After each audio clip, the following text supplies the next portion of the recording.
আন্দোলনকে কেন্দ্র করে যতগুলো ছাত্র, অভিভাবক, পথচারী, পুলিশ, আইন শৃঙ্খলা রক্ষাকারী বাহিনী থেকে শুরু করে যারা এই দুনিয়া থেকে বিদায় নিয়েছেন, আল্লাহ সকলকে তুমি শাহীদের মর্যাদা দান করে দাও। রব্বুল আলামিন, আল্লাহ তাআলা তাদেরকে তুমি জান্নাতের উঁচু মাকাম দান করে দাও।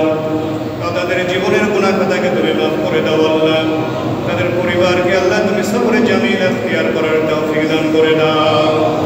যারা অসুস্থ রয়েছেন, বিভিন্ন হাসপাতালে, বাড়িতে অসুস্থতায় রয়েছেন, রব্বুল আলামিন দ্রুত তাদেরকে শিফায়ে কামিলা দান করে দাও। সুস্থতার নিয়ামত দিয়ে তাদেরকে তুমি কবুল মঞ্জুর করে নাও গো আল্লাহ। রব্বুল আলামিন, আমার দেশের উপরে তোমার খাস রহমত বর্ষণ করে দাও। সমস্ত প্রকার বালা মুসিবত থেকে আমার দেশকে তুমি হেফাজত করে নাও। মহিয়ান পরিয়ান সর্বশক্তিমান আল্লাহ, পবিত্র রব্বুল আলামিন, আমাদের নামাজকে বসে তেলাওয়াতকে তুমি কবুল করে নাও আল্লাহ।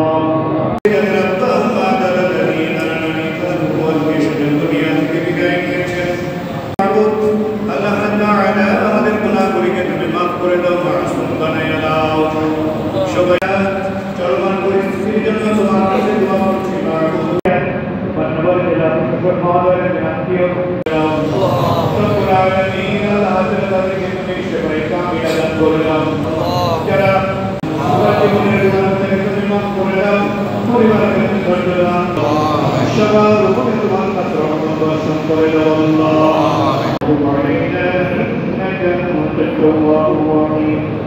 سبحان ربك رب العزة عما يصفون وسلام على المرسلين والحمد لله رب العالمين.